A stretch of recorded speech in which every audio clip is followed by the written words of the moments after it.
Tout d'abord, à remercier Monsieur le ministre de la Santé qui a parrainé le congrès que nous organisons aujourd'hui, du 5 au 7 octobre à Tlemcen, à l'hôtel Renaissance, qui porte sur le rôle du pharmacien hospitalier dans la prise en charge des patients atteints de maladies rares et cancer.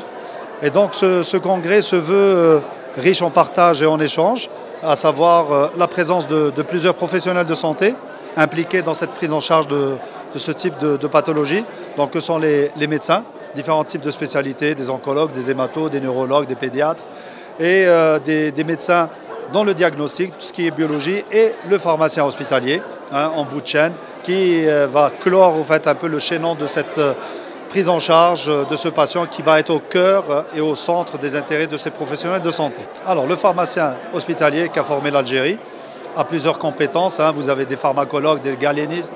des personnes aussi qui sont spécialisées dans le référencement de produits, donc les données pharmaco-économiques. Donc là, ça permet effectivement à l'ensemble des soignants, que sont les médecins, les infirmiers, d'avoir un arsenal thérapeutique, voire des produits pharmaceutiques en général, pour pouvoir prendre en charge ces patients. Donc c'est pour ça que le congrès, nous l'avons inscrit dans ce parcours de soins qui part du diagnostic, l'identification et le diagnostic de ces pathologies.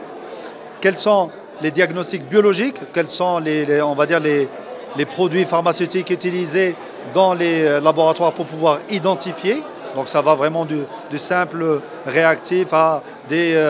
réactifs très spécifiques à l'identification de ces pathologies, pour bien évidemment proposer des thérapeutiques et donc des médicaments qui vont accompagner et